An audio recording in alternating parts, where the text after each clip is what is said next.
Hi, and welcome to Dax Chats. In this episode, I'm speaking to someone from Queensland, Australia. He grew up in Birdsville. He's done everything. He is a real cowboy. He's actually managed properties in Warwick. He's been a rodeo rider. He's done some other pretty weird stuff too, like mixed martial arts, MMA. And he's now turned his sights to music. He's moved to the coastal town of Yeppoon, and he's turned his sights to music. He's got a brand new single called Show You Country. Today, I'm talking to Dusty, and today, Dax Chats to Dusty, and here he is. G'day, Dusty. How are you? Dax. Good, Dax. How are you going? I'm doing well. So, big run up there. Now, this is your debut single, so we need to find out a lot more about how you came to this point. So, as I said, you grew up around Birdsville. There's not much in Birdsville. So, tell us your story and your journey up until moving into music. Yeah. So, I was actually born in Broken Hill, New South Wales, and yeah, I was born in Broken Hill, New South Wales, and we moved to Tibooburra, and I went to Tibooburra school. So I think there's about 150 people there, and then eventually we moved out to a place in Cameron's Corner onto a property, and my mother and her partner were managing a property out there. So I was doing School of the Air, and my father showed me the basic chords on the guitar, and I just took it from there, and I just listen and play and started writing a few songs. The first song I ever wrote was about a girl called Stacey, and the song was called Let's Play Kissy Chasey. Stacey, I don't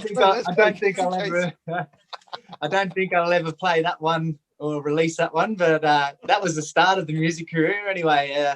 Mum was a drummer, Dad was a singer.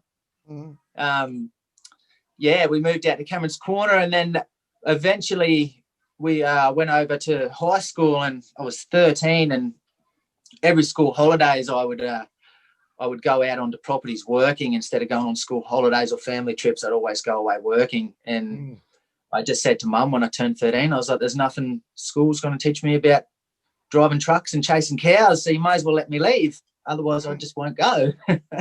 So she did, and she sent me out to Cameron's Corner, and I went out there till I was 16, just me and my guitar, so no coverage out there, so I had plenty of time to practice. From there, I left Birdsville at about 17, and I started my own contract mustering business outside of Broken Hill. I did that for a few years, and then eventually we moved up to Warwick, and I picked up a job managing a station in Warwick, and I've been developing that for the last 5 years. So there was over 160 kilometres of fencing and dingo fencing. I cleared 14,000 acres of 23,000 acres with a dozer. We walked every speck of the land with backpacks, poisoned. We had 6,000 sheep that I had to look after and keep alive because of the worst drought. So the neighbour said one of the worst droughts they've ever recorded since his 60 years of being out there. So we had to keep all the sheep alive, and in between all of that, I found myself into MMA. And I found a love for that. So I was doing 450 kilometres a week, just going to train MMA, and then music, and just a busy, hectic life. Yeah. Absolutely. So you've basically left school. You didn't go and get your HSC. You just left school at a very young age because they can't teach you what you can learn on the land. That's for sure. And you've gone and started basically. I've read stuff like you've broken horses. Been a property manager, with cattle, with the cattle properties. Breaking horses is a hard thing to do. I mean, I've tried it. It's not easy. Yeah, so that's another story in its own. The first horse I ever rode was a trotter, and they let me ride her for about 6 weeks, and then they bring in this colt, and he was a he was a Clydesdale cross Brumby. So one of the old Clydesdale horses they had got out and bred with the Brumbies, and they've brought this horse in, and he was huge. Like, I'm 6'4" now, and I reckon that his back would have been higher than my head. And it was the second horse they'd ever put me on. And he wasn't very well broken, but they wanted me to learn how to ride. So they put me on him and let me go. And wow, he threw me about 5 times over the course of 6 weeks. And eventually I just kept getting back on him until he stopped throwing me. And then after that, we went and did a few, they used to hold horse whispering schools at places like Narielko and all of that. So we went and involved ourselves in some of them and learned how to do it. And eventually we were bringing in, I had my own 5 horses that I would break and use for myself. So I was going to ask you, because, you know, a lot of people have a different way of doing it. You know, a lot of, you know, you've had the old Western style where you just jumped on the horse and went for dear life until it settled down.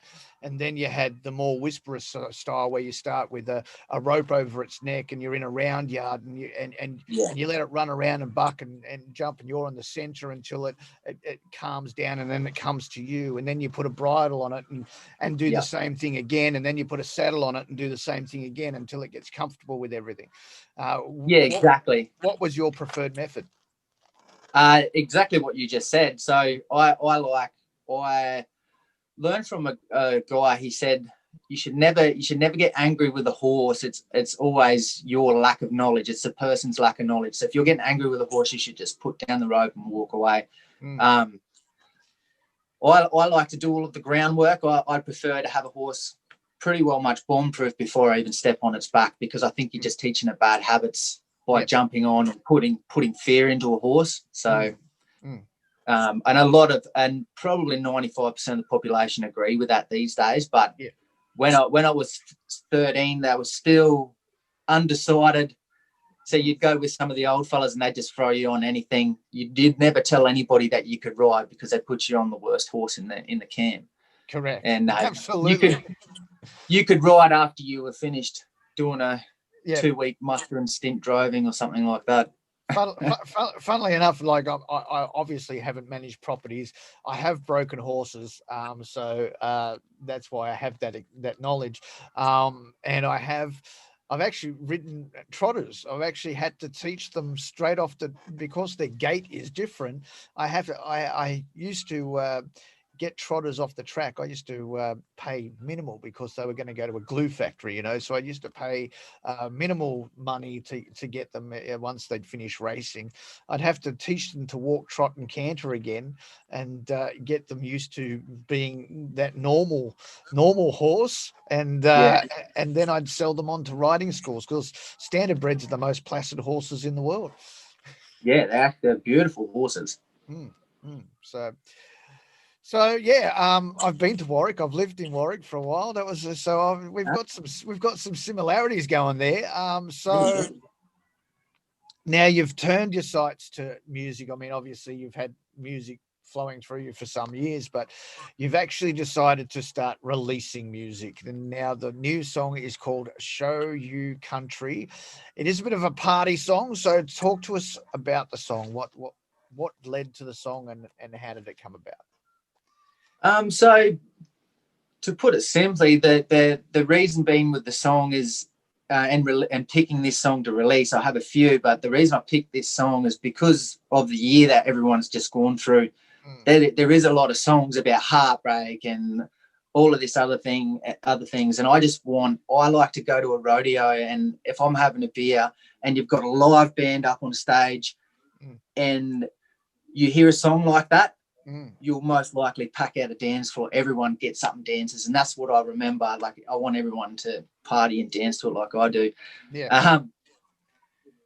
The song, I actually wrote the song in about 5 minutes over a beer. It didn't take me long at all. The words just came off the top of my head straight away, and it just sort of reminded me a bit of when I was out west. I'd jump in, like I was only 15, 16. I'd jump in with the rodeo boys, and they'd be cruising around doing the circuits around all the rodeos in Australia, and just the party scene of a lot of those people. A lot of those sort of people would be able to relate to that song in that way as well. But it was just, yeah, the main reason was I wanted something that I could release that men could relate to and women could relate to. And we actually just started yesterday with the film clip, which is going to be really, really good as well. Oh, I hope so. I mean, I'm looking forward to that. Yeah, it's gonna be really cool. You'll get a bit of a laugh out of it, and yeah, so that's probably the main reasons I released that song. But first, like I've got plenty more to come, but this one was the most relatable to both sexes, I thought. Yeah, fair enough. And so performance-wise, obviously 2020 has been a year of just forget it. um, uh, what have you done previous to the pandemic, and where do you see yourself moving on in 2021? So I was doing a lot of gigging when I was out on the property there. No, obviously not this year, the year before. I was doing a lot of weddings and a lot of mainly friends' weddings and things like that. I was out at Inglewood. I was out at the Stanthorpe bonfires. There was 6,500 people there that year. So that was a big crowd to sing in front of. I did used to chase the talent searches a lot when I was younger. So this is when I was 18, 19.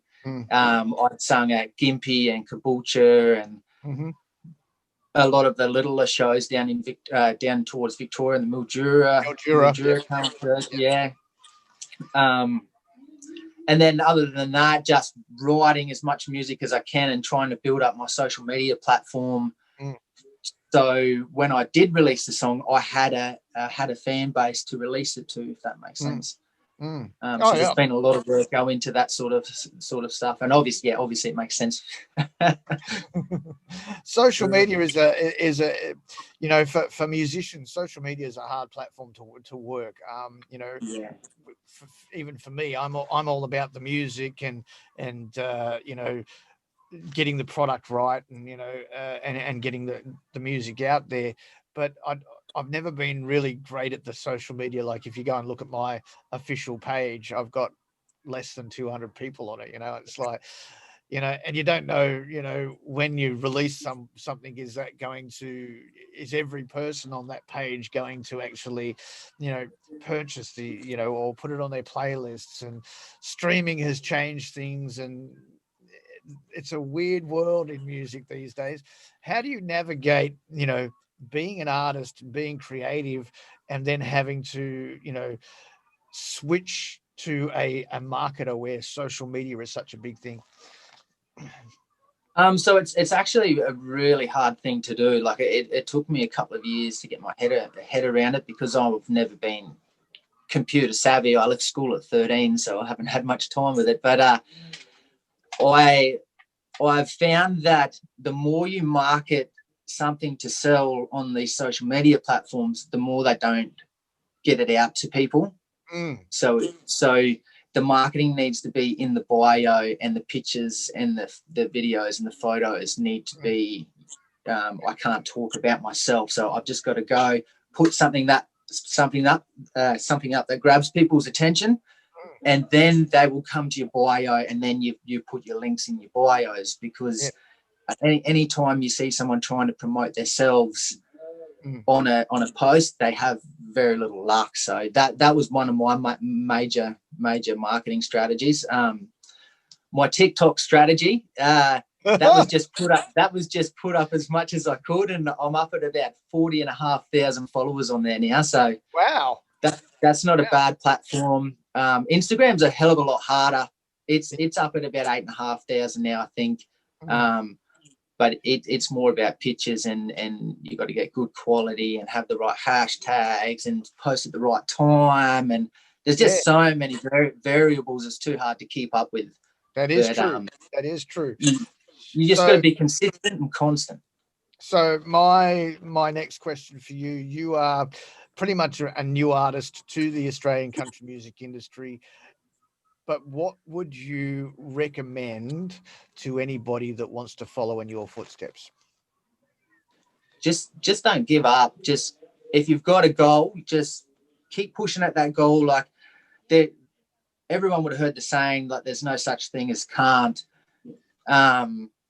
Every time you hit a roadblock, there's 90% of the time, there's usually a way around it. Like I've been on properties all my life. So every time something went really wrong and I thought I couldn't get it done, there was always a solution at the end of the day. And I've smiled since then. So, you know, just let time take, let everybody's journey takes its own course. Just keep prodding at it, and if you've got a dream, just keep going. It doesn't happen overnight, obviously. It certainly doesn't, that's for sure. Yeah. All right, mate. Well, thank you very much for your time. I love the brand new single. I look forward to seeing the video clip, and I look forward to what's to come for you. Thanks, Dax. No Good worries. chat. Thanks for having me on. All right. All right, ladies and gentlemen, that was Dusty, and his brand new track is called Show You Country. It will be available on all streaming platforms straight after this goes to air. So jump on and purchase it from iTunes, Google Play, Amazon, all of those places, or put it on your playlists. Go to Spotify, Apple Music, add it to your playlists and start listening to it. It's a great track. You can also listen to it on the Country Thunder Network.